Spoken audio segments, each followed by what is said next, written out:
divorce is halal. So Muslim marriages are not failing primarily because we forgot how to communicate. Divorce rates in the Muslim community are climbing. What if Muslim marriages are failing?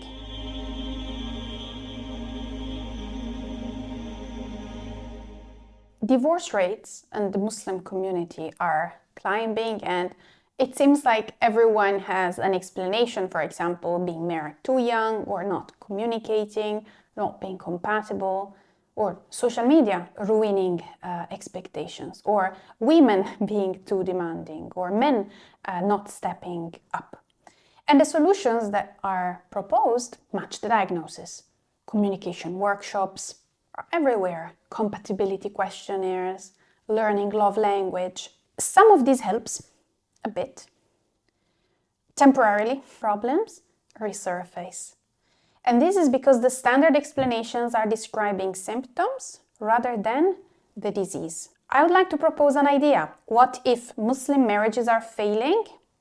Not because of communication, but because of the condition of the spouses' hearts.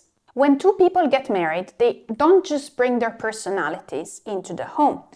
They bring the situation of the heart. And sometimes the diseases. He might bring his kibr. He's arrogant, he needs to be right, he can't hear criticism, feeling attacked. She might bring hasad. She compares her life with everyone else's. The resentment builds when expectations aren't met, or the roles are reversed, or they're different diseases, or both have the same. But every couple has a combination of two hearts, and each heart has its own condition. Al-Ghazali did not write about marriage as primarily a legal contract or a romantic partnership, but he wrote about it as a spiritual environment. And that's the tradition of Islamic spirituality. Two nafs being close to each other.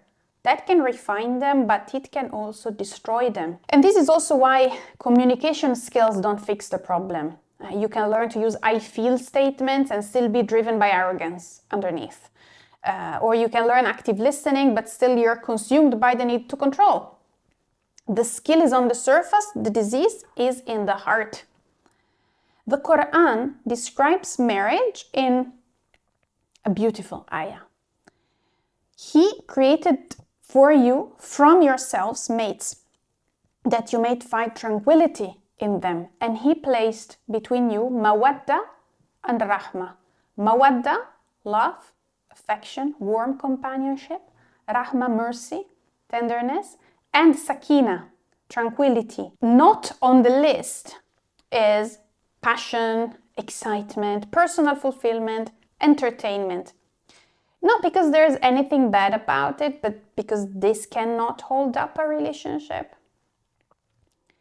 When Sakina instead is absent from a marriage, no amount of date nights can bring this back, because Sakina is not produced by activities, it's produced by the state of both hearts. The diseases that kill marriages, specifically, one of the most common is kibr. Never apologizing, dismissing the other spouse's feelings, needing to win every argument. And the arrogant spouse cannot do the most important thing in a marriage, putting themselves in the other person's shoes, making empathy impossible. Hubb dunya, loving the dunya, treating the marriage as a means to a status, to a lifestyle, to an image for the type of house you will have, or how will your children look.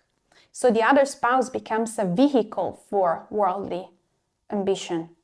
And this is demeaning to the spirit they have inside. Ghaflah, distraction in marriage. That looks like emotional absence, being physically present but never truly there, not noticing the important things, or not investing in the relationship because we're too consumed by work, screens. The heart being offline. Many times in marriages, the sickness that really breaks it is ujb, self-admiration. I'm a good husband because I provide. I'm a good wife because look how clean the house is. The belief is that I've done my part and any remaining problem is the other person's fault.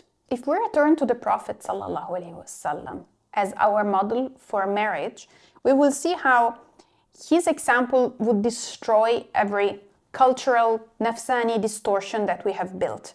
He, sallallahu alaihi wasallam, served in the home. The idea that housework is beneath anyone has no basis in his example. He was also emotionally present, listening to his wife's concerns, stories, complaints. We never hear him saying, "You're being emotional," to one of his wives. Expressing affection openly, calling his wives by loving names. These are not small details. They really reveal a man that was fully present in the relationship, investing in the emotional life. Another aspect is how he handled conflict without domination, without shouting, rather going quiet, which also, by the way, preserves a lot more the dignity of the husband rather than screaming. And when his wife were upset with him, he listened. So when we try to see marriage through the lens of ilm al-nafs, it changes a lot. It does not become primarily about compatibility. It becomes primarily about mutual refinement. The other spouse is the mirror of our nafs. The things that irritate us most in them reflect diseases that we have inside ourselves. And the friction in marriage can be the grinding that polishes the mirror of the heart. This is why marriage is half of faith. It's a great environment for purification of ourselves. We cannot hide from our spouse. They see our worst. They can trigger our worst patterns. And that exposure is opportunity for growth. Of course, we should not stay in a destructive marriage and call it tazkiyah. Divorce is halal. But at the same time, there's a difference between the discomfort of growth and the damage of abuse. They look very different. So that also means that the goal of marriage is not to find someone who's always going to agree with us. So Muslim marriages are not failing primarily because we forgot how to communicate, but because I think we forgot what marriage is for, and because we enter in them without paying attention to the state of our heart and without treating it. That means that the path back won't be better communication techniques, rather the work that both spouses would do on their own hearts, resolving kibr, ghaflah, ujb, hubb ad-dunya. So the space between them becomes a place of sakina, mawaddah, rahmah. So if you're married, something resonates of what I say, don't point this video to the spouse, but try to start with yourself. That's the prophetic way. The best of you, he said, sallallahu alaihi wasallam, are the best to their families, not the best communicator. The best in character.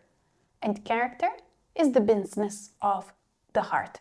Inshallah, this will be a good word that is also helpful for those of you that are looking into getting married right now. Many younger people ask me, what can I do if I want to get married? Should I read the languages, the love languages, read this other self-help book? No, please start looking at the situation of your heart.